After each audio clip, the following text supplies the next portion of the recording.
Hello and welcome back again to my channel. Today I share with you this simple yet delicious Ghanaian peanut snack, which is also called Joey or Adaakwa, or you can also call it Dakowa if that is what you want. It's very easy to make, so let's get started. So for ingredients, I'm going to be using peanut butter. I have a recipe for this peanut butter on my channel. I'll leave the video link in the description box for you to check it out. Moving forward, I'm also going to be using corn and also some dried chili pepper. Next on my list, I'm going to be using sugar and also some salt to taste as well. And for the natural spices, you can as well go in with any natural spices of your choice. I'm using black peppercorns, ginger powder.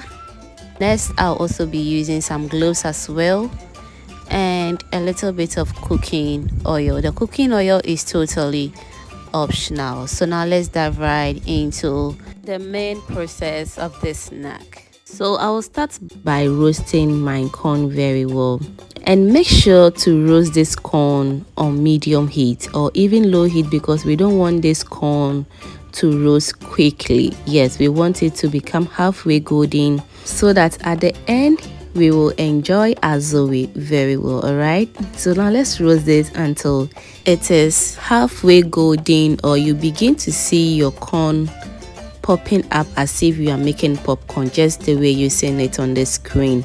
This indicates that your roasted corn is almost done or is even done, depending on how you want it.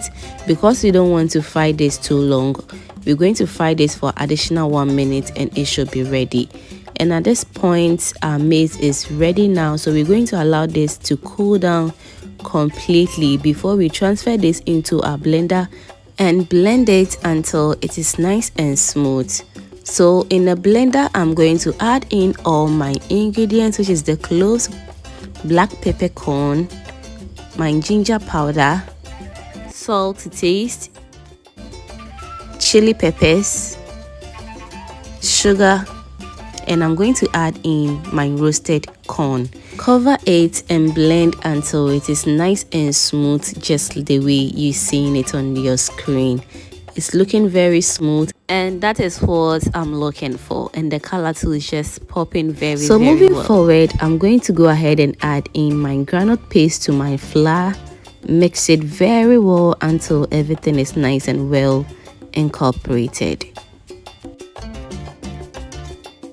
And if you are still watching this video at this point and you haven't subscribed to my channel yet, baby, what are you waiting for? Kindly do subscribe to my channel, and while you're subscribing, don't forget to turn on the post notification bell and be among the first person to be notified anytime I post a new video. Thank you so much for doing that. Alright, so after mixing the groundnut paste to the flour, you should be able to fold it just the way I'm doing it. If not, you should add in more groundnut paste, or you should sprinkle a little bit of water to it so that you can bind the two together very well. And as always, this is how Zoe looks like. It's always in these shapes, and that is how I'm going to mold mine as well. Alright, and so the oil helps the Zoe to become more attractive as well. If you are making this at home and you are enjoying this alone, no need applying the oil. Alright, so now let me know in the comment section what you think about this Zoe recipe. So easy to make, and with less ingredients, you have your spicy roasted corn and peanut butter snack in less than 5 minutes. Trust me on this one. And to my returning subscribers and new babies right here, you guys are too much. High five to everyone. Thank you for liking my video, sharing and commenting on my videos. Fam, I am truly grateful. Thank you so much for your support. So now let's see the inside of this Zoe. Now, if you have the ingredients in your kitchen, what are you waiting for? Just get right into it and prepare this spicy snack. You are going to fall in love with it. Thank you so much for watching this video to this point, and if you enjoyed to this point, that means you are always a proud foodie member. Do well to subscribe and be part of this beautiful family. Thank you for watching.